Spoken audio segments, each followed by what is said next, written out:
Okey. Okey. Ini yang saya terangkan tadilah ya. Di mana proses wavelength tu selection of wavelength berlaku, termasuk juga beam splitter. Kemudian di sini ya. Hello. Okey ke? Kita review secara umum dulu apa yang ada dalam spektrofotometer, kemudian kita akan pergi ke slide ya. Alright, so ini bahagian kita letak QVAT lah ya. Bahagian kita letak QVAT, dan of course kita ada reference cell, maknanya kita letak reference dia kalau kita dissolve sebatian yang kita nak masuk analisis tu dalam water, jadi reference dia mesti air jugalah ya. Jadi apa yang berlaku, okay, light source and the wavelength, okay, dan kita ada so detector ni okay, dalam semua bahagian ni kita tak banyak boleh kawal lah. Kalau dari segi monokromator, Kan? Boleh mak pakai ni? Saya pakai tak?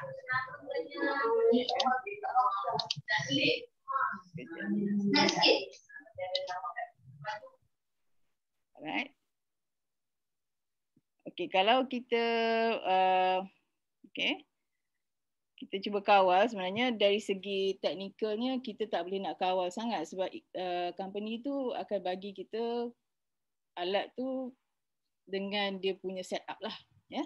Dan biasanya tak ada isu sangat. Kita monochrometer, beam splitter, reference ni memang tempat kita letak sampel lah dengan QVAT tu, so tak ada isu semua ni. So apa yang kita boleh troubleshoot ialah sampel tu sendiri. Okay, sebab tu kita kena faham sedikit pasal teori sampel tu, macam mana nak prepare sampel, kenapa prepare sampel macam tu, apa sebab dia boleh bagi UV ataupun boleh bagi visible region, yang tu yang kita kena faham dari segi teori. Satu lagi ialah light source ni ya. Sebab light source ni dia ada lifetime dia. So berapa ribu jam macam tu. So kalau selalu guna, light source ni akan lost power lah. Bila lost power, sebab teknik spektroskopi, spektrometer, spektrofotometer, spektrofluorometer ni memang sangat-sangat bergantung kepada light source. Ya. So kalau light source dia tak ada faulty, ada rosak, memang kita akan dapat reading yang salah lah. Ya. Kemudian seperti saya kata tadi, keadaan sampel, saya buang. Sample preparation tu sangat penting lah.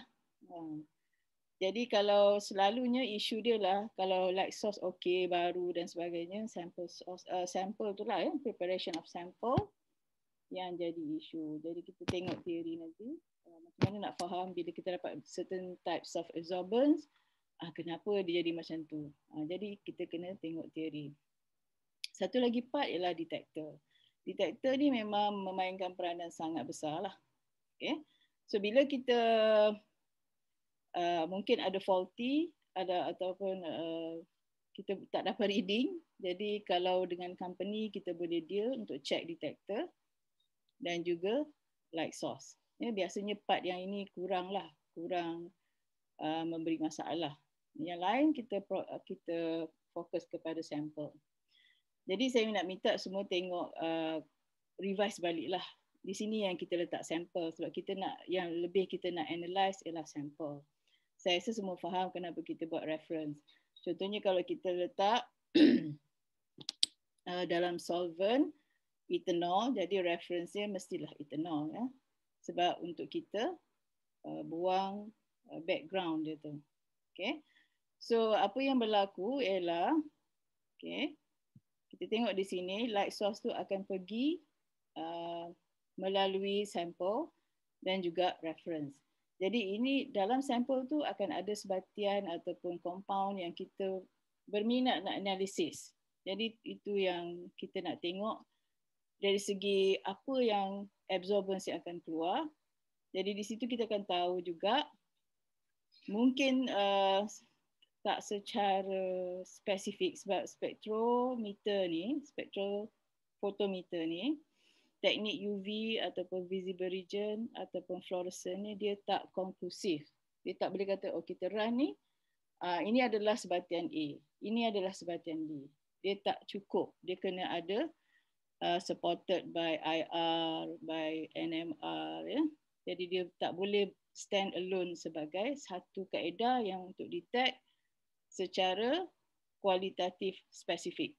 Nak kata oh ini mesti compound A katakan, ini mesti compound B, tak boleh. Dia hanya complementary, ya. So daripada situ kita nampak dia akan melalui sampel bersebatian ni, yang sampel yang ada sebatian ni, dan kita tengok sebatian yang ada dalam sampel ni akan absorb certain energy.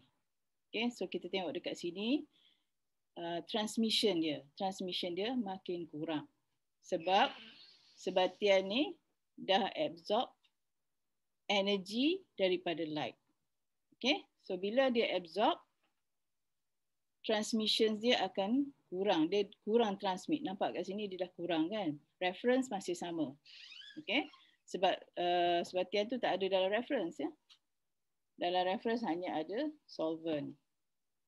Okay, lagi satu, so apa yang penting dekat sini, okay, selalunya kita tak baca transmitter. Kita tengok ada dua benda lah, absorbance, ya. So saya akan terangkan selepas ni absorbance. Transmitter ni, okay, kita teruskan dulu. Okay, laju sikit. Okay, kalau kita tengok di sini, transmitters ni dia kita tak dapat garis lurus, ya. Jadi kalau kita nak kira secara kuantitatif berapa kepekatan sebatian tu dalam solution ni, kita perlukan garis lurus. Yang ni tak boleh, ya. Sebab dia curve. Kalau kita nak buat calculation, calibration plot, kita tak boleh ada yang macam ni lah. Okay, jadi kita kena teruskan lagi, convert dia dalam bentuk Beer-Lambert's law. Okay, dia jalan dulu sekejap. So Beer-Lambert ni akan digunakan untuk supaya kita dapat convert dia dalam bentuk garis lurus. So daripada situ selalunya pelajar yang buat research ni akan buat kita panggil construction of calibration plot, ya. Kita tengok sini absorbance, ya. So absorbance dengan transmitter ni saya akan tunjuk nanti, dia adalah opposite, ya. Kalau kita ingat tadi gambar tadi, sebatian tu dalam solution tu dia absorb. Jadi kalau kita ukur transmittance dia berkurang. Sebab maknanya yang terkeluar daripada selepas dia lalu sampel tu dia berkurang. So yang ini yang dia absorb, yang ini dia transmit. Jadi transmit kurang, yang dia absorb, sekiranya sebatian tu lebih tinggi concentration, dia absorb lebih banyak. So ini yang berlaku secara umum dalam spektrofotometer. So seperti saya kata tadi, kalau ada apa-apa boleh stopkan saya, boleh tanya, tak perlu tunggu sampai habis, ya. Okey, ini secara umum, ya. Revision lah. Semua dah belajar dah yang ni. Okey. So sekarang saya nak tukar ke slide. Okay, let me stop sharing. Yes. Ya.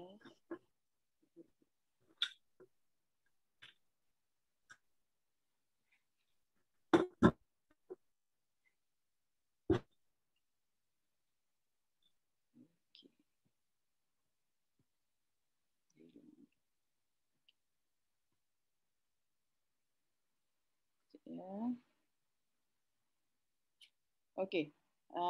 Sekarang Okay, kita balik kepada teori. Ya. So tadi saya harap semua dah dapat gambaran lah. Okay, dah nampak light source, dah nampak chromator tu memang jarang kita nampak. Tapi light source tu obviously kita nampak lah.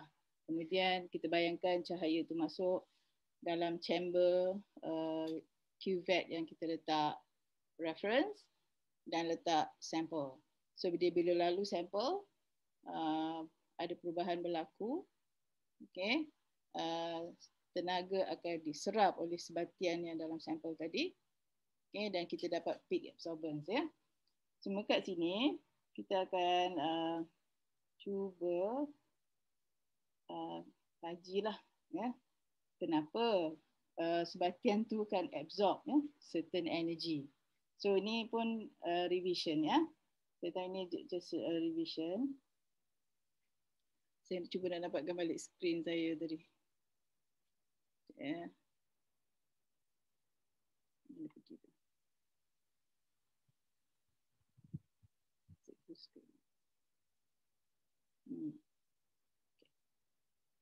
Alright. So termnya ni jangan risau sangat. Term ni tak ada apa. Cuma dia je lah. Apa tu nama dia lah. So functional groups that give electronic transition. So term tu kena faham dululah. So ini auxochromes yang inilah ya. Functional groups. Tak apa, kita akan revisit balik apa maksudnya rate shift ataupun betachromic shift. Ini semua kita akan define balik. Cuma selalunya saya akan minta semua orang study dululah term-term ni supaya dia senang nak discuss. Ya. Okay. Saya nak berjalan tak dia. Okay. So saya tak adalah nak bincang transition ni. Tapi saya nak bincang ialah apa yang berlaku dalam sebatian ataupun compound yang ada dalam sampel tadi. So bila kita bombard dia dengan light source tadi, dan kita tahu light source tu ada yang lambda dia 200 ke 800, ada yang daripada 400 ke 800. Jadi berlaku electronic transition ataupun elektron itu di excited. Ya? Jadi ini yang berlaku, yang mungkin berlaku pada sebatian tadi. Elektron melompat-lompat lah. Dia melompat dalam orbital, naik ke orbital. Jadi orbital ni itu yang dinamakan ada pi to pi star, sigma to sigma star. Jadi benda ni kita belajar dalam molecular orbital theory. Tahun 1 belajar lah. Jadi saya pun tak adalah plan nak cerita pasal molecular orbital theory. Tapi ini yang berlaku dalam sebatian tu. Jadi sebab tu kita kena faham light source tu penting. Sekiranya light source tu tak dapat memberikan tenaga yang bertepatan, excitation ni tidak berlaku ya. Maksudnya elektron tu tak akan boleh bergerak naik ke orbital yang sepatutnya sekiranya tenaga tak cukup. Okey. Doktor? Ya, ya. Maaf saya nak tanya yang doktor cakap untuk yang transmitter ni tak akan berlaku kalau tenaga tak cukup kan? Excitation. Berkaitan dengan lampu. Okey. So nak tanya macam mana saya nak tahu lampu tu tenaga tu cukup ke tak untuk dapat data? Okey. Yang cantik. Data yang cantik. Okey. Dia macam ni lah. Kita tak ada cara nak ukur maksudnya lampu tu dia ada lifetime dia kan. Berapa ribu jam dan sebagainya. Jadi biasanya the best way ialah kita lalukan standard. Kita tahu kan, katalah kita run satu, contohnya kalau kita nak test visible region warna merah katakan. Okay? So sepatutnya kita ada, sekejap ya saya kedepankan sikit.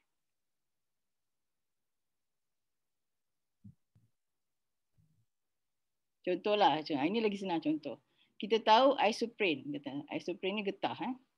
Isoprene ni standardnya patutnya bagi kita pada wavelength 220, 222. Lambda max dia standard 222. So bila kita run, walaupun memang dia takkan dapat exact 222, ya, ini standard lah. Ya. Kita dapat pun dia shift sikit ke kanan atau dia shift sikit ke kiri, tapi sepatutnya kita dapat region yang sama, ya. Tapi kalau makna dia jauh sangat, there's something wrong somewhere lah. Jadi kita kena macam mana-mana alat lah, kita kena buat verification dengan standard. Itu biasa kita buat lah, ya. Okay. So light source tu memang kita kena jagalah kesihatan dia supaya contoh kat sini, ya. Biasanya kita bekerja dalam UV range macam ni. Contohnya, so kalau kita buat analisis untuk UV region ni maknanya memang yang tak ada color lah, yang colorless, ya. Kebanyakan kita buat research tu contohnya yang drug, ya. Research on drug, kita buat quantification of drug. Drug ni biasa kita dissolve dalam air, dia tak ada colour pun, ya. Jadi light source tu mesti mampu untuk start daripada 200 daripada 200. 200 ni maknanya power dia memang lagi tinggi. Dia lagi rendah wavelength, tenaga dia lagi tinggi. Dia terbalik, ya. Wavelength rendah, tenaga bagi tinggi. Jadi light source yang ni biasa deuterium. Okay, katalah visible region. Visible region ni yang color, yang kita boleh nampak. Visible region, sebab tu nama dia visible region. Kita boleh nampak color biru, color merah, sebatian yang ada color lah. Jadi tenaga dia lebih rendah. Sebab tu dia punya light source pun biasa apa tu, yang lampu yang biasa je lah, saya pun dah tak ingat dah, ada dalam slide tu. Dia lebih murah. Jadi saya tak tahu, alat ni kadang-kadang dia orang boleh asingkan, ada sekali kadang-kadang dia macam kena ada dua sekali, ya. So ada orang beli yang murah, yang visible region saja, UV tak ada. Sebab UV ni mahal sikit. Ya. Jadi untuk pastikan excitation ni berlaku, supaya dia boleh absorb, ya. Bila dia nak excite ni sebenarnya dia absorb energy. Dan bila dia turun, dia akan transmit energy. Jadi dia bila naik, dia absorb, dia turun, dia transmit. Sebab tu dalam UV spectrophotometer, kita boleh dapat dua bacaan, absorbance dan juga transmittance. Sebab proses tu boleh berlaku dua-dua, absorb masa dia naik dan transmit masa dia turun. So masa dia turun tu pun dia mungkin turun habis atau turun tak habis, itu saya tak nak detailkan lah. Tapi yang penting saya bagi contoh tadi, gambar tadi. Okay, so maknanya masa ini adalah absorbance, ya.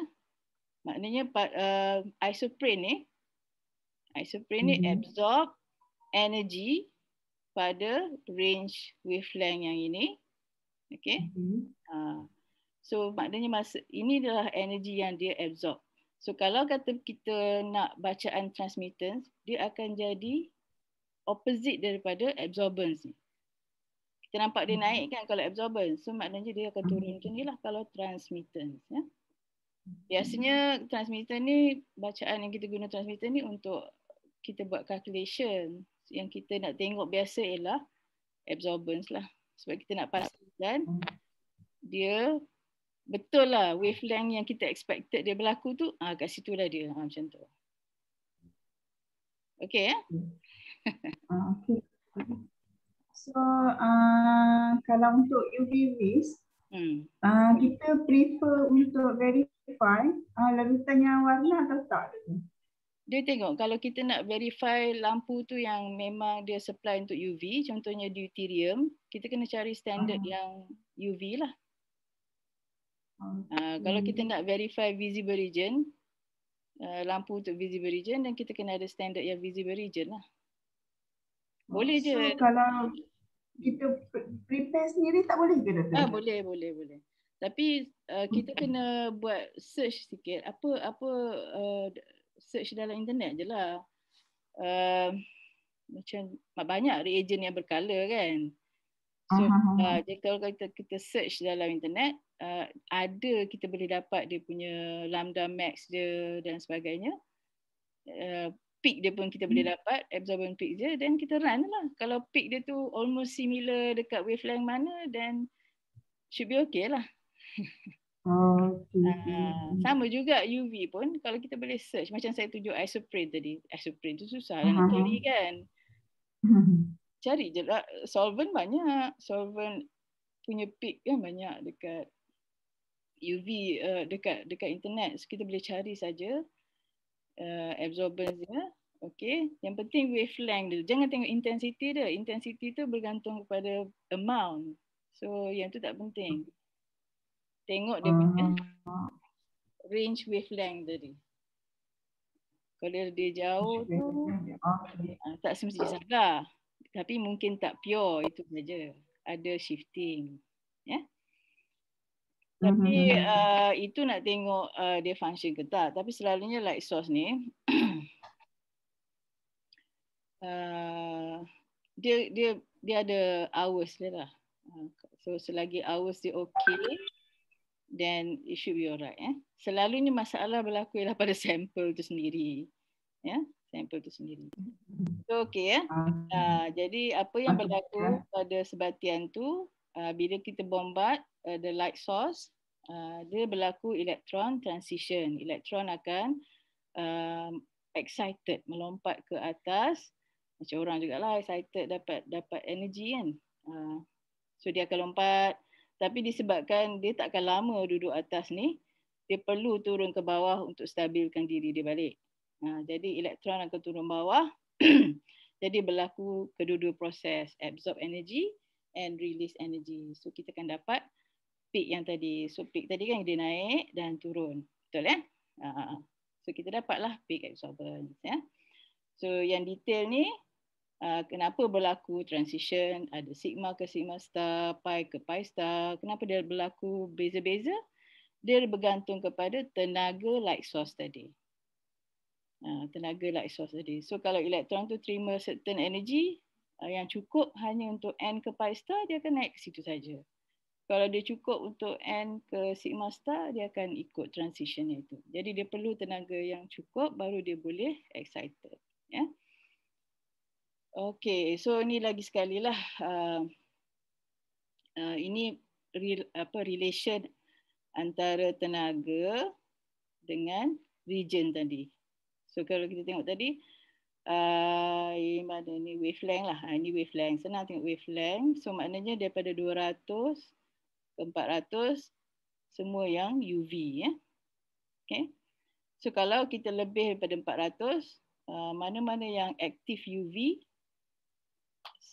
dia tak boleh nampaklah peak dia sebab kita hanya supply, katalah kita light source kita hanya boleh supply energi 400 sampai 800 wavelength, sebab kita tahu wavelength dengan energi ni dia opposite. Wavelength tinggi, energi dia rendah. Ya. Yeah? Okay.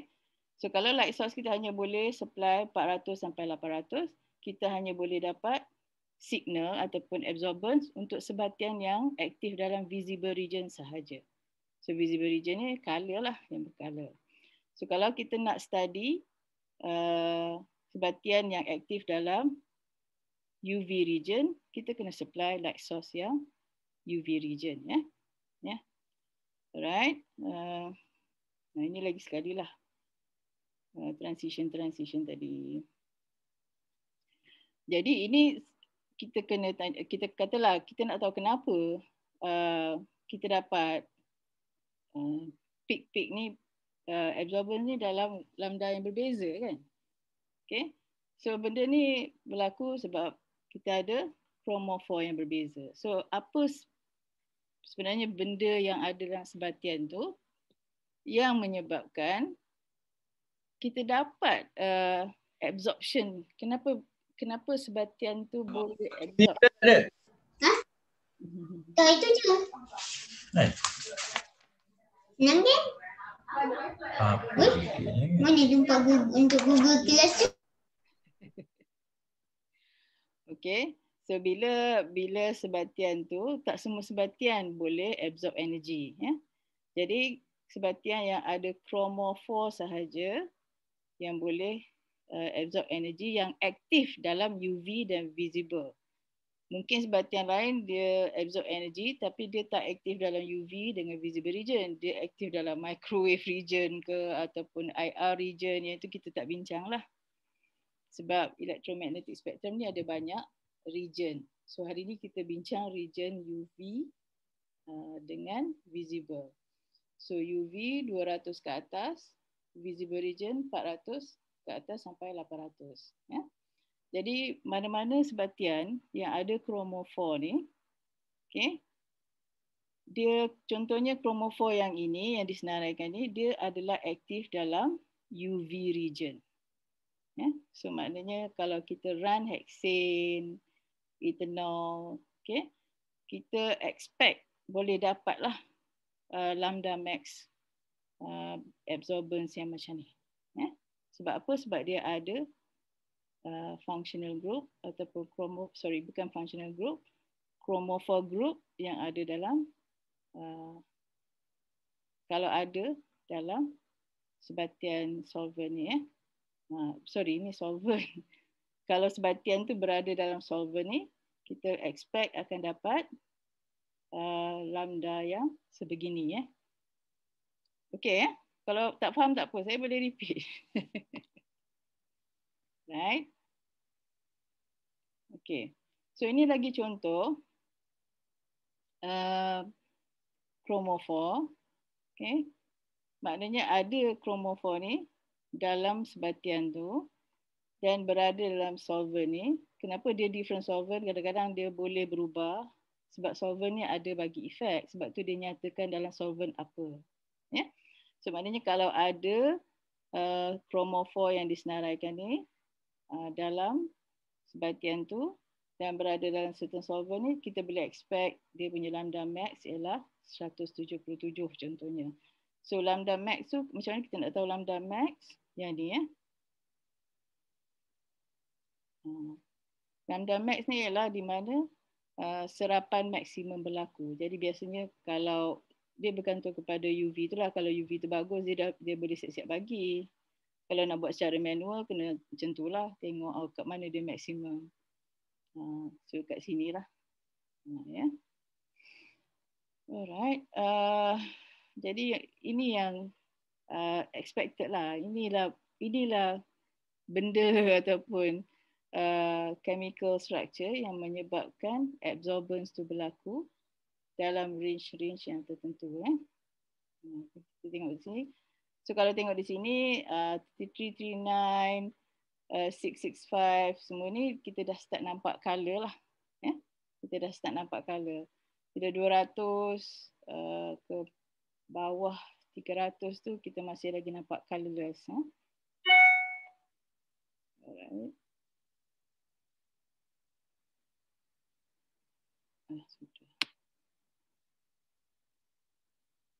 Okay.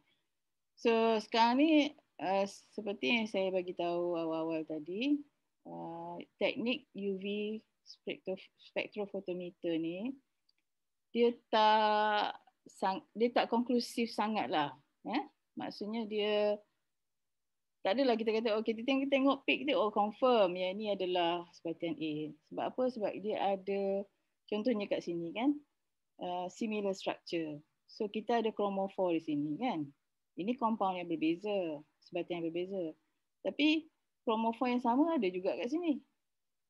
Jadi bila kita run UV spektrofotometer, kita akan dapat lambda max dia hampir lah. So ini pun ada juga chromophore. Jadi lambda max dia. Jadi bila kita tengok peak pun, kita tengok macam tu, Ini 238. Lambda max dia. Ini mungkin shift sikit 240. Okey, ini 173. Jadi macam ini sebatian apa kan? So kita tak boleh kata UV spec ni boleh bagi something yang konklusif. Jadi sebab tu dia hanya complementary. Kita kena run IR, kena run NMR, baru boleh tahu sebatian yang tu betul ke tidak. So contohnya kalau kita cuba analisis drug ya. Bila kita dah run NMR, okay, IR, so kita run juga UV, jadi kita confirmkan, oh yes, kita ada kumpulan berfungsi yang ni, struktur dia macam ni, itu dia support saja. Alright. Okay. Jadi antara yang bukan jadi masalah sebenarnya. Walaupun wavelength tadi, dia boleh jadi indikator macam Syarina tanya tadi lah. Macam mana kita nak tahu betul ke alat tu berfungsi elok ke tidak kan. Jadi saya bagi tahu tadi, kita run standard dan kita tengok lambda max. Tapi yalah, macam dunia jugalah, dia takkan exact kan. Semua ada isu-isu. Jadi dia ada panggil shift lah. Dia kan ada shift. So dalam UV spectrophotometer ni ada red shift, blue shift. Nak senang sikit, kita tak payah nak sebut hypsochromic lah, betachromic lah. So red shift ni dia ke kanan, blue shift ni dia shift ke kiri. Hyperchromic ni senang, dia sama ada dia intense lagi tinggi ataupun dia lagi rendah, hypo. Hypo ramai orang tahu, kalau hypo tak cukup gula, hyper terlebih gula, jadi hyper naik atas, hypo duduk bawah lah. Jadi kenapa dia boleh berlaku? Ini teori sikit lah, macam kita curious, kenapa pula boleh berlaku shifting tadi?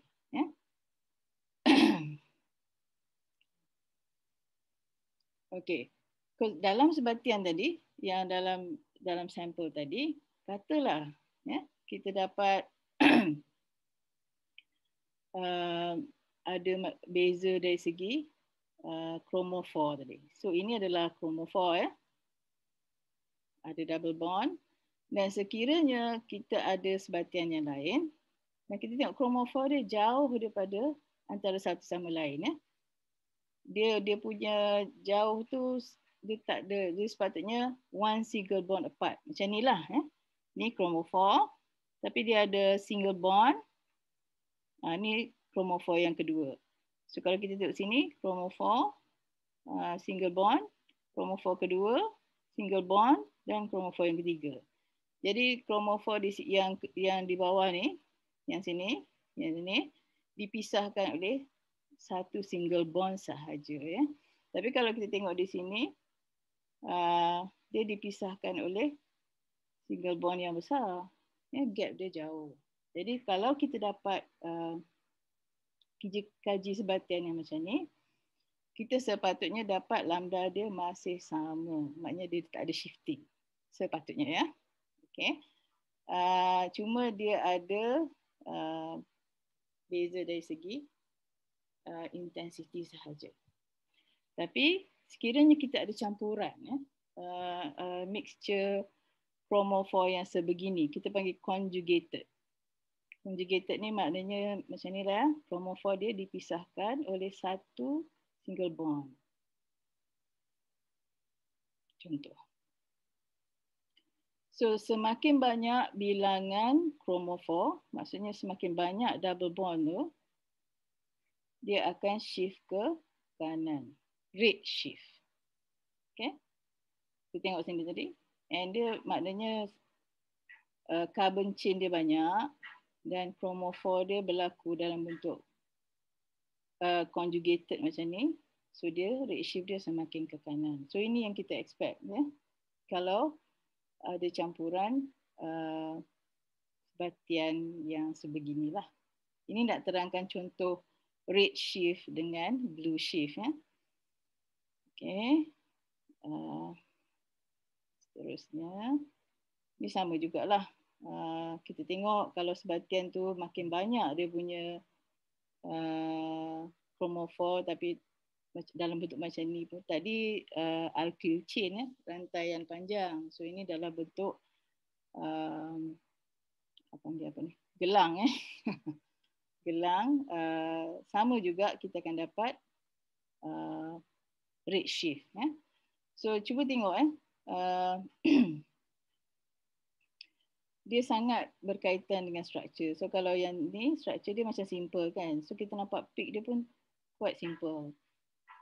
Bila biru ni macam-macam ada kan, macam-macam ombak ada. Jadi dia sangat sensitif kepada chemical structure. Sebab yang ni yang akan absorb energy dia ni. Yang ni akan absorb energy, yang akan menyebabkan excitation elektron. So bukan satu elektron ya. Dalam satu sebatian tu ada banyak elektron. Jadi pergerakan elektron tu semua akan direkodkan dalam bentuk absorbance. Berapa banyak elektron yang absorb energy tadi. Jadi semua tu direkodkan. Jadi kita akan banyak dapat peak. Dan bayangkan kalau kita buat standard, maksudnya kita ambil chemical yang pure, kita bancur dan run, memang kita dapat cantik lah. Tapi kalau kata kita run sampel air yang memang raw water, kita nak tahu apa komponen dalam tu. Mungkin contohnya air yang contaminated daripada kilang. Lepas tu kita nak cuba troubleshoot apa komponen dalam tu, toksik ke tak? Memang kita dapat pening kepala lah. Memang pening kepala lah dengan peak yang pelbagai ni. So don't worry, sebab inilah memang itu dia punya respon yang sepatutnya. So okay, yang itu yang beberapa lah yang kita kena faham bila kita tengok tu. Janganlah rasa bila banyak peak ni data tu tak betul. Memang dia sepatutnya macam ni dan kita terimalah. Cuma kita kena tahu peak of interest. Kat lambda mana sebenarnya kita cuba cari. Kita tahu, okay, kalau sebatian ni kita expect lambda dia 480. Kita fokus kat situ. Yang the rest tu janganlah risau. Biar je lah. Okay. Okay, macam tadi kan disenaraikan. Kalau dalam solvent ni lambda dia lain, dalam solvent ethanol lambda dia lain sebab solvent ni memberi juga efek kepada bacaan absorbance. So kat sini contoh kalau kita ada polar solvent ethanol, kalau kat sini kita tak boleh besarkan pun. Kita nampak untuk yang polar solvent dia punya bacaan lagi, intensity dia lagi tinggi berbanding dengan non-polar solvent. Ini hexane, ini ethanol. Jadi solvent ni boleh memberi kesan lah kepada bacaan. Bacaan sebatian. Walaupun sebatian yang sama, kita dissolve dalam solvent yang berbeza, dia boleh efek. Sebab tu kita kalau boleh tapi walaupun kita dah buat reference pada solvent yang sepatutnya dia masih lagi boleh efek bacaan, tapi itu tak ada jadi isu sangat sebenarnya.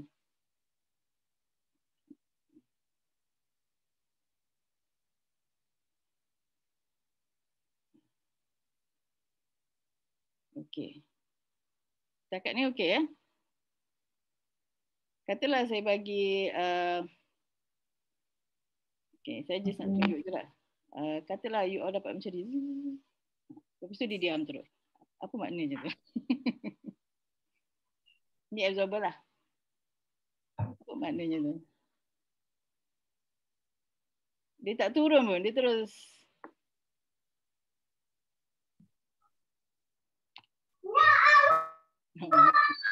Ada yang jawab dah tu.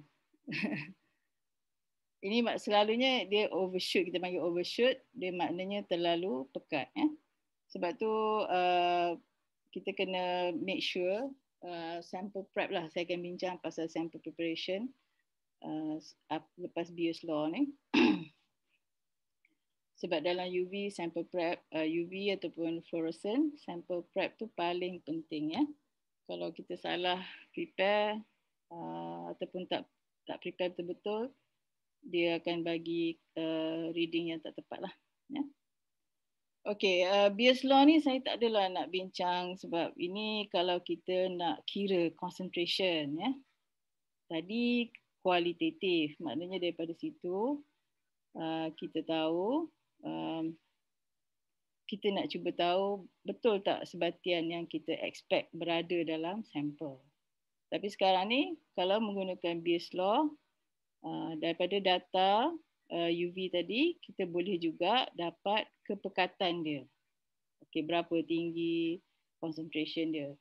Jadi Beers Law ni biasanya kita akan kena plot graph lah. Calibration plot. So saya tak adalah nak ajar macam mana nak construct calibration plot. Sebab itu dah masuk dalam topik lain. Ya. Okey. So ini tentang lamp tadilah. Biasanya untuk UV memang deuterium. Kalau untuk visible region memang tungsten lah. Biasalah common source. Yang mahalnya maintenance UV spectrophotometer ni ialah light source dia lah. So monochromator ni kalau tak ada masalah kulat, it should be okay. Sebab monochromator ni dia macam glass sikit. So kalau kita tak bersihkan dia, kita tak perlu bersihkan dia. Kalau kita tak maintain contohnya aircon dan kita biar dia dalam keadaan tak bersih lah banyak partikel, habuk-habuk, monochromator ni boleh rosak. Kulat lah yang isu dia sebab Malaysia ni kan lembap kan. Jadi kalau kita tak maintain mana-mana alat pun masalah dari segi kelembapan lah. Jadi yang ni detail lah ya. Yang ni saya pun tak ada nak bincang sebab ini part yang sangat detail dari segi engineering part lah. Biasanya company yang terror bab ni ya. Company dia berlawan sebenarnya dari segi detektor dia, monochromator. Ya. Sebab light source dia tak boleh lawan dah, sama je. Tapi design dia akan improve dari segi monochromator, detektor dia, mana detektor yang lagi bagus, yang lagi sensitif, lagi bagus reading dia. Jadi itu company-company ni dia akan sentiasa improve. Jadi kita hanya tahu basic structure photometer, tapi kita tak tahulah rahsia diorang, macam mana diorang improve detektor dan sebagainya. Okay. Right. Okay. So ini cara kalau kita nak buat apa tadi? Construction, plot, construct calibration plot. So ini tak ada masalah lah saya rasa. Calibration curve daripada data bacaan tadi. Kecuali kalau you all nak tahu, boleh je. Tak semestinya dalam kelas ni. Boleh je tanya, rujuk pada saya ataupun rujuk pada pensyarah yang biasa guna UV kan. Mungkin you all ada masalah, boleh rujuk kan. Okay, ini salah satu kaedah lah. Kalau kita guna UV, kita nak tahu kepekatan, macam saya cakap tadi lah. Kita nak buat analisis air yang raw water yang kita ambil contohnya daripada industri dan kita nak tahu kepekatan katalah sebatian A yang toksik katakan bukanlah nak suruh buat toksik ni. So ini kita panggil standard addition method.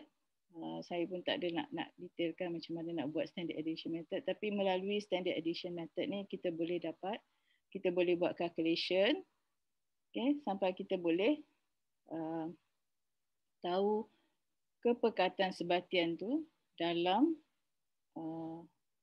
air sampel yang unknown tadi.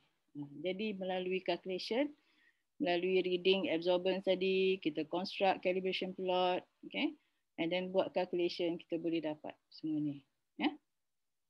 So kalau berminat boleh detail lah, boleh bincang.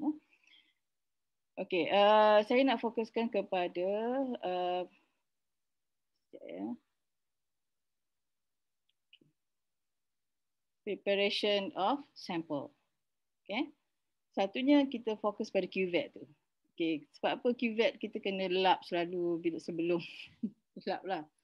Sebelum kita masukkan dalam sample chamber tu. Sebab kita nampak kan ni ya. Ini light source. So ini sebatian yang kita nak study dan sebagainya ada dalam ni. So sebatian ni akan absorb energy. Sebahagian ada yang transmitted. Jadi sekiranya kalau cuvette tu kotor, so yang apa kata, contaminants ni akan absorb energy, so dia akan bagi bacaan yang tak betul lah. Mungkin kita dapat yang macam ni. Jadi there's something wrong sampai tu. Satunya cuvette, tapi cuvette ni jarang lah. Okay, and then cuvette pun kena penggunaan yang betul. Kalau solvent dia organic solvent, tak bolehlah guna cuvette plastik. Dia mesti guna yang quartz ataupun paling kurang pun gelas. Ya? Quartz mahal sikit lah. Ya? Kalau just water, plastik okey, boleh lagi. Especially kalau guna visible region. Ya? Maknanya yang bukan high energy. Kalau UV high energy, so better quartz. So visible region, dia punya energi dia rendah, jadi kita boleh guna plastik. Okey, itu yang luar. Bila kita prepare sampel yang dalam ni, okey, kita kena filter sebab kita tak nak ada partikel halus dalam ni. Kalau sebatian tu memanglah dia fully dissolve, dia mesti fully dissolve, dia tak boleh emulsion, dia tak boleh kalau dia tak 100% dissolve tu, kita akan dapat masalah lah sebab yang ni semua akan block cahaya. Jadi kena fully dissolve. Maksudnya solvent dia memang boleh fully dissolve, kena buat heat treatment ke, kena sonicate dulu ke, ataupun kena filter. Itu memang wajib lah. Memang wajib. So kalau kita tak buat pre-treatment of sample, memang bacaan kita mungkin akan tak cantik lah. Kalau kita dapat bacaan macam ni, susah kita nak identify lambda max. Sebab lambda max ni kita mesti, jadi kita kena boleh identify, okay, this is the maximum. Di sinilah lambda serapan maksimum berlaku. Tapi kalau kita dapat macam ni, macam mana kita nak identify lambda? Susah kan? Macam ni ke, kat sini ke, sini ke? So yang ni yang, sebab tu sample prep ni memang sangat penting lah. Okay. Lepas tu katalah kita dapat shoulder je ni. Susah ni. So yang ni benda-benda macam ni kita kena avoid. Kita kena pastikan sample preparation kita kena cuba banyak kali lah kot. Ada tak betul, kena filter ke apa. Sampai kita dapat yang very nice macam ni. Baru maknanya analisis kita tu memang cantik lah. Memang hampir tepat lah. Ya? Satu lagi ialah dari segi kepekatan. Sebab alat tu sendiri dia ada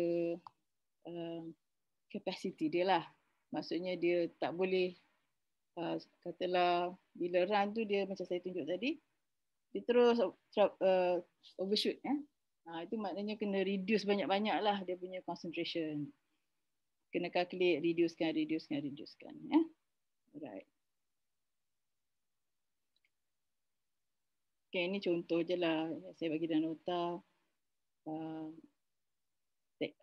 Contoh-contoh analisis yang boleh dibuat menggunakan UV. Okay,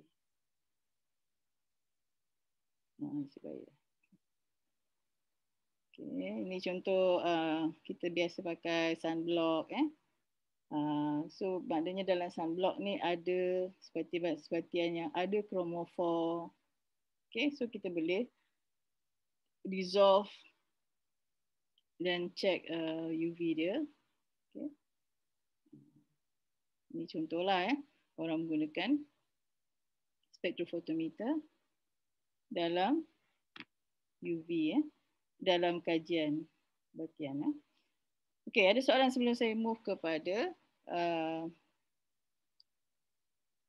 spektrofluorometer pula. Tapi ini tak berapa bergerak sangat.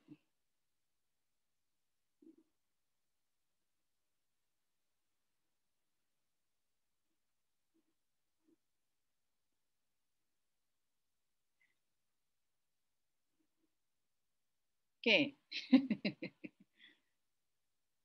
Okey. Okey, cuba saya buka spektrofluorometer pula ya. Ada lagi setengah jam saja.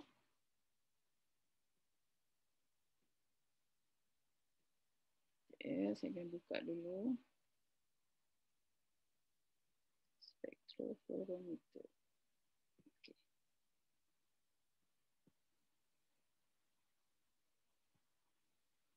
Okay. Salah.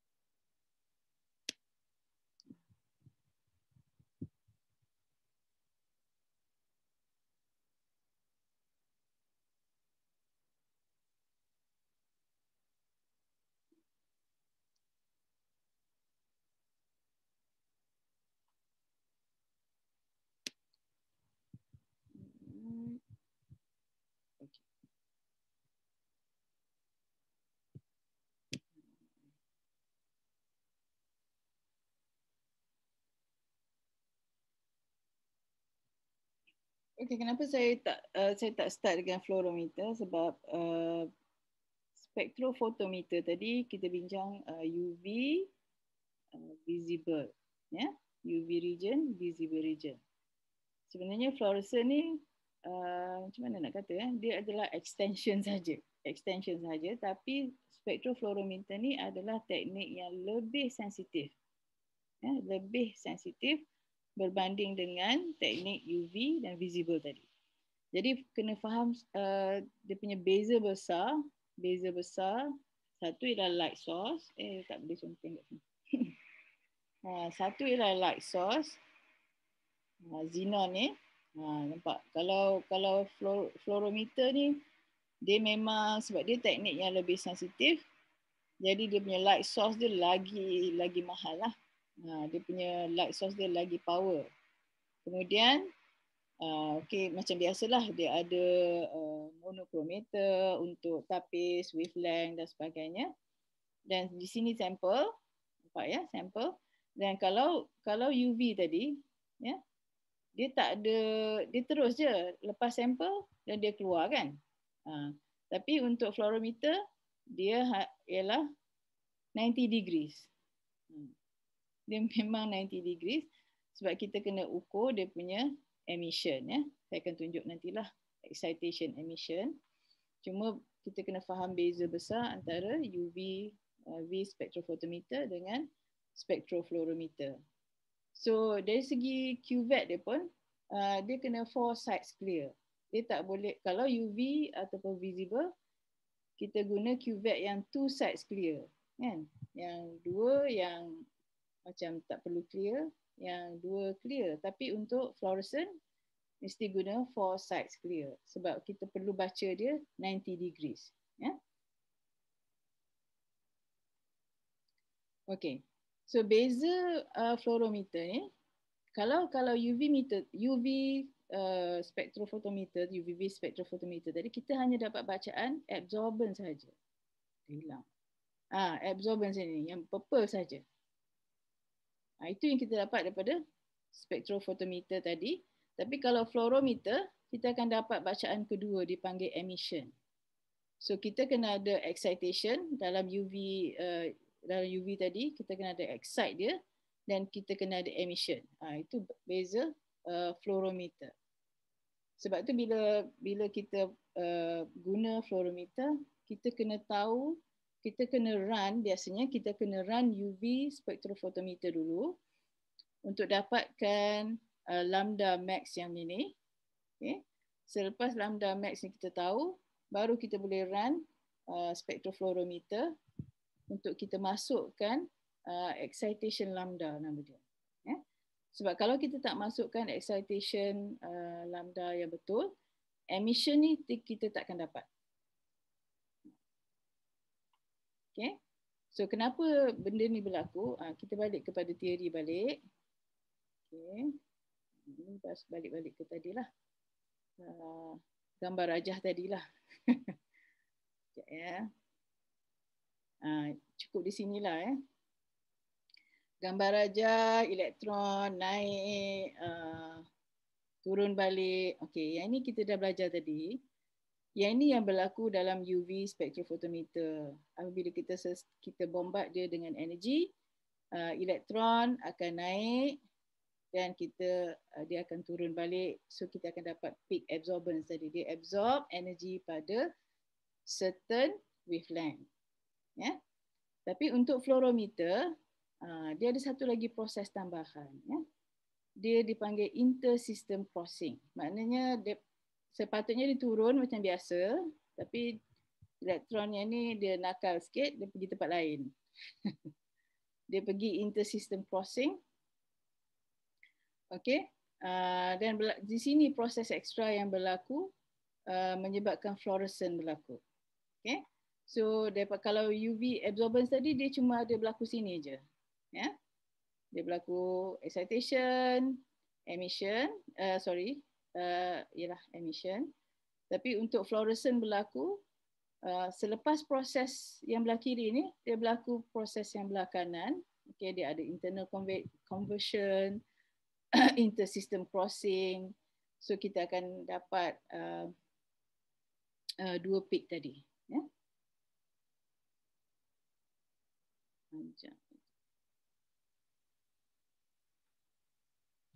Kita akan dapat yang bahagian fluorescent. Yang ini yang fluorescent. Okay. So sebab tu dia punya light source, dia punya energy source memang kena kuat. Kalau energy source dia tak kuat, kita memang tak akan dapat emission ni.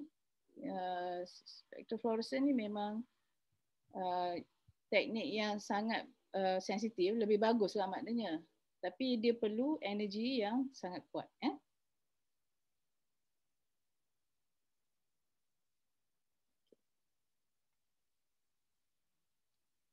Alright. So yang ni okey ya. Macam mana fluorescent boleh terjadi? Sama juga macam tadi, cuma dia ada extra proses. So kita nampak kalau fluorescent ni apa beza dia? Kalau sebatian yang aktif dalam UV, dia colourless macam ni, kan? Kita tak nampak colour. Sebatian yang aktif dalam visible region, kita nampak dia colour biru, colour hijau, colour merah, memang kita nampak. Tapi kalau dia sebatian yang aktif dalam fluorescent, maksudnya dia boleh menghasilkan fluorescent, kita kadang-kadang tak berapa nampak. Kita boleh jugalah nampak dengan mata kasar dia macam fluorescent sikit. Tapi sebenarnya bila kita letak UV lamp dekat dengan dia, kita akan nampak dia fluorescent betul. Ya? Kita selalu guna fluorescent ni, highlighter dan lampu-lampu fluorescent. Ya? So ini yang beza dia. Dari segi teori macam mana UV sahaja, UVV sahaja dengan fluorescent. Dari segi instrumentation, seperti yang saya bagi tahu tadi lah, dia 90 degrees, dia bukan straight light source, chamber, sample, straight macam tu. Dia kena 90 degrees. Kena tengok gambar tadilah. Okey, saya tak bincang quenching ni lah ya. So macam saya katakan tadi, untuk dapatkan fluorescent ni, memang sample preparation dia lagi sensitif berbanding dengan sample preparation UV tadi, UVV tadi. Sebab dia lagi sensitif, jadi kalau ada tiny particles dalam tu pun dia akan mengganggu. Ya? Sebab tu kena filter, kena 100% dissolve. Memang kena clear solution betul. Baru dapat cantik lah fluorescent tu. Okay. Jadi isu dia, kalau kita faham tadi, kalau dalam UV ataupun visible region, penyebab kepada absorbance tu ialah chromophore. Maknanya chromophore sebab structure chromophore yang ada dalam sebatian kimia yang kita nak check tadi, yang menyebabkan dia absorb energy. Jadi kita dapat nampak peak dalam kita punya measurement tu ada peak, okay? Tinggi atau rendah tu bergantung pada kepekatan. Contohnya kat sini ya, ini adalah amino acid ya. Amino acid ni building structure of protein lah, maknanya dia adalah asas kepada protein. Jadi kita tengok, kita ada nampak chromophore juga kan. Ini chromophore dan sebagainya. So chromophore, jadi fluorescent ni bezanya chromophore dengan ada functional group yang lain. Jadi itu yang menyebabkan juga bagaimana fluorescent tu boleh terjadi. Dia bergantung kepada chemical structure sebatian tersebut ya. Okey, ini contoh lagi chemical structure bagi yang menyebabkan berlaku fluorescent ya. Kat sini disebutlah yang selalunya ialah aromatic compound. Maknanya kita ada benzene ring, bukan benzene ring ya. Yalah. Kita ada aromatic compound ni, ini yang menyebabkan fluorescent boleh berlaku. So kalau kita tengok di sini, sini ada benzene ring, ada aromatic ring, aromatic. Jadi ada strong fluorescent. Kalau yang tak ada tu kita nampak do not exhibit fluorescent. Jadi chemical structure ni sangatlah yang menentukan sama ada dia berada di region yang mana, sama ada dia boleh fluorescent atau tidak boleh fluorescent ya. Tapi ini bukanlah kawalan kita kan. Jadi kalau kita yakin memang ada fluorescence property dalam sebatian tu sebab kita tahu chemical structure dia, tapi kita tak dapat, maknanya sample preparation kita tu memang mungkin bermasalah satu, ataupun light source kita tu tak cukup kuat. Ya, fluorometer ni kena memang light source dia memang kena sangat power lah baru boleh dapat emission tadi ya. Okey.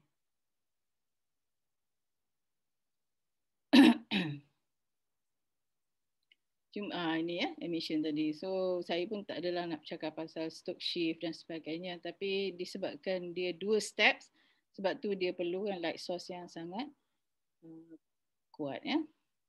Alright. So ini structure yang lain masih sama, dia ada detector, ada monochromator dan sebagainya ya. Okey. Right. Cuma saya nak cerita sikitlah kenapa fluorescent ni menjadi minat lah kepada ramai orang, walaupun ramai kat jabatan tu mungkin tak guna, tapi dia sebenarnya sangat penting, terutama yang buat drug related research ya. So kat sini contohnya Alzheimer.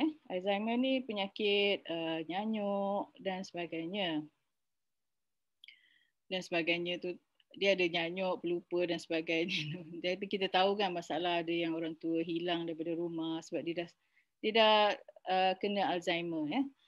Jadi apa yang berlaku Alzheimer ni, ini otak bahagian orang yang kena Alzheimer. Yang ini healthy brain.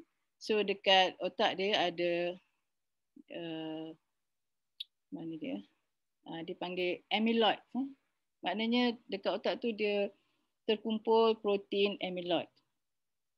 Dan kita sebenarnya tak boleh kawal. Dia tak tahu, susah sampai sekarang nak tahu apa punca berlaku pengumpulan protein amyloid ni. Ya. Jadi kita start dari kedua lagi sikit. Okey. So antara yang orang dah boleh buat ialah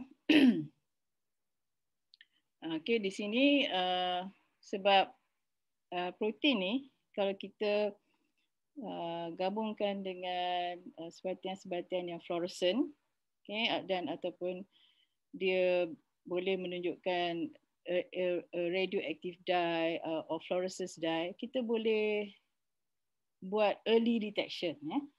Maksudnya kita boleh scan otak tu, okey, dia dah ada pengumpulan amyloid dan sebagainya. Jadi benda-benda yang fluorescence yang boleh dye ni dia dari segi kajian drug related sangat sangat penting lah. Berbanding dengan UV dengan visible region tadi, dia kurang sensitif. Jadi yang fluorescence ni dia sangat sensitif dan sebenarnya sangat penting untuk kita gunakan kalau kita nak buat dalam drug research, contoh macam ni, to detect early build up of Alzheimer, ya. Macam itulah, ya. Kita pun tak nak benda ni memang luar kawalan, tapi dia treatable. Dia ada drug yang boleh untuk treat Alzheimer ni. Cara dia lah dia buanglah amyloid protein tadi. Tapi kalau kita tak tahu nak diagnose dia, yang tu yang jadi sampai stage yang dah sangat lewat, ya. Satu lagi ialah selain daripada Alzheimer ni, okay, right. Ini contohlah, ya, fluorescent properties yang orang study pasal Alzheimer punya tagging, ya, fluorescent signal of strong advance to amyloid plaques, ya. Amyloid ni yang jadi penyebab kepada Alzheimer tadi. Kemudian satu lagi yang saya dengan student sekarang banyak buat ialah dari segi targeted, ya. Ni okay.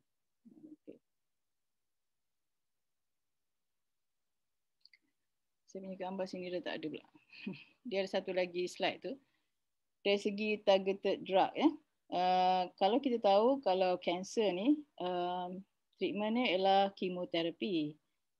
Kemoterapi tu sebenarnya berkesan, tapi masalah dia kemoterapi ni dia bukan hanya serang sel kanser, tapi dia serang sel yang sihat sekali.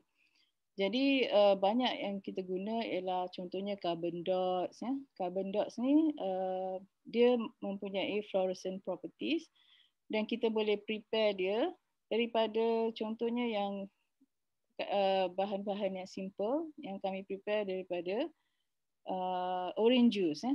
Jus orange kita boleh convert kepada carbon dots dan carbon dots ni kita boleh attach kepada chemotherapy drug tadi, okay, dan kita modify sikit supaya dia boleh target cancer cell sahaja, ya. Jadi fluorometer ni memang teknik yang memang banyaklah digunakan dalam research yang memang sangat sesuai lah untuk drug related treatment, especially targeted drug for cancers, for cancer treatment, ya. So saya nak gambarkanlah yang fluorometer ni sepatutnya dia macam future lah, feature teknik yang bagus lah, ya. Walaupun sekarang orang lebih suka guna UV visible sebab dia senang. Fluorescent ni nak dapat data dia, nak dapat peak dia susah. Memang banyak masalah lah. Okay. So itu yang saya boleh share lah untuk sesi saya. Kalau ada soalan, boleh je tanya sekarang ataupun masa-masa yang lain, ya. Tak ada masalah, saya okey je. Memang kelas saya biasa macam tu. Saya akan buat kelas, lepas tu sesi soal jawab dan tak boleh lama sangat, nanti pening kepala. Okey, Assalamualaikum Prof. Ya, betul lah. Okey Prof. Okey, mungkin adik saya nak minta Prof explain sikit lah. Sebab since kita ada dua jenis UV, kita ada yang untuk solid UV dengan satu lagi yang for liquid ni lah. So antara kedua tu mungkin Prof boleh differentiate sikit macam mana dari segi application dia ke ataupun dari segi technical dia ke, macam mana ya Prof? Solid dengan liquid lah, ya. Itu maksud dia, ya. Dina. Ya betul Prof. Sebab kita ada dua jenis kan. Kita ada dua yang solid. Solid pun kita ada recently pun dah banyak research on solid UV kan. Okey, dia punya dari segi teori dia sama saja. Cuma sampel dia berbeza. Okey, memang saya ada pengalaman guna dua-dua lah. So kalau dari segi solid, sebatian yang menyebabkan dia boleh absorb visible region ke visible region lah selalunya ataupun UV region masih sama. Tapi dari segi light source pun saya rasa masih sama. So kalau macam tu basically results dia pun tak jauh beza lah, cuma kita tengok pada sampel tu jugalah Prof. Betul. Wavelength pun patutnya sama, cuma intensity tak sama. Kalau solution intensity dia tinggi, kalau dalam solid form biasanya membrane kan, dan kita membrane ataupun dia tak bolehlah serbuk sangat, serbuk dia kacau kan. Membrane kita akan dapat sepatutnya peak dia lebih kurang sama, tapi intensity mungkin jauh lebih rendah. Prof boleh tak terangkan sikit sebenarnya sampel yang macam mana yang kita boleh gunakan untuk solid UV dengan yang mana yang biasa, yang UV yang liquid tu kita dah biasalah, tapi untuk solid UV ni Prof. Solid UV ni kalau dia bergantung kepada orang yang nak guna. Yang biasanya dia orang ni yang guna catalyst, dia nak tengok electron transfer tadi kan, daripada berapa ke orbital mana ke orbital mana. Kalau application saya, biasanya saya yang boleh dissolve, yang boleh dijadikan solid dalam bentuk membrane tu, saya boleh je run dalam bentuk UV vis yang solid. Ada satu lagi, maksudnya kita boleh convert lah benda tu kepada solid. Kalau kita nak dalam bentuk liquid pun boleh. Tapi yang buat catalyst macam prozol semua tu dia orang ada solid state UV sebab dia nak tengok dia punya catalyst solidnya. Transfer dia contohnya sigma kepada sigma tu bukan sangat.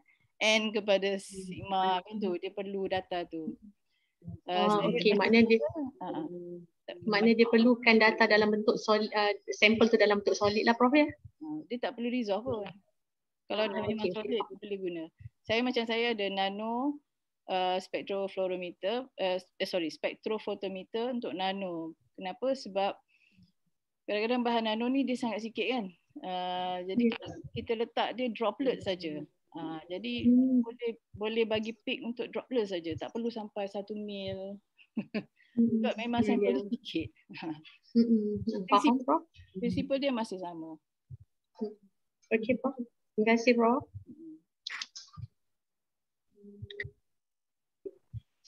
Okay, Prof Azhar, ada soalan daripada Puan Nur Hidayu.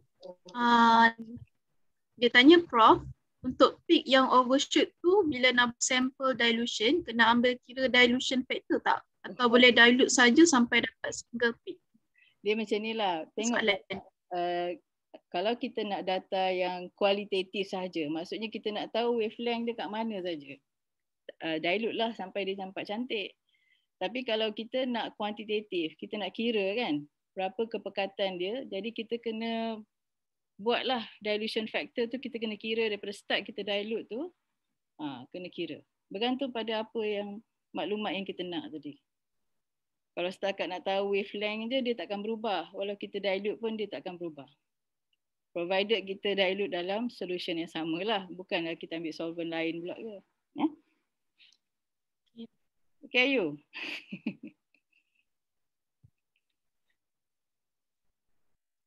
Kalau UV vis dia biasa, dia memang guna distilled water ke ataupun boleh guna deionized water? Dia distilled water pun boleh sebab UV vis tak ada affected by ion dalam tu. Jarang sangatlah. Ion ni kalau kita nak run electrochemistry, dia apa tu sensitif pada ion. Terima kasih Prof. Ada soalan lain ke?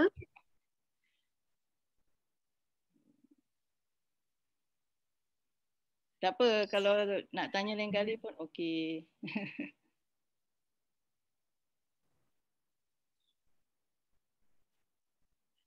Lepas ni topik MS pula ya? NMR. Oh, NMR, Dr. Kartini. Oh, itu lagi pening tu. Saya ngajar NMR pun, ya Allah. Pening pula. So rasanya masalahnya nak troubleshoot macam tu lah kan. Okay, kalau dah tak ada soalan, kita boleh take a break lah sebelum next untuk session. next. Terima kasih Prof. Azhar atas perkongsian. Saya rasa sekarang ni staff pun dah boleh dapat fahamlah perbezaan UV, visible, spektrometer, spektrometer. Terima kasih banyak-banyak kepada Prof. Azhar. Tak ada masalah. So kalau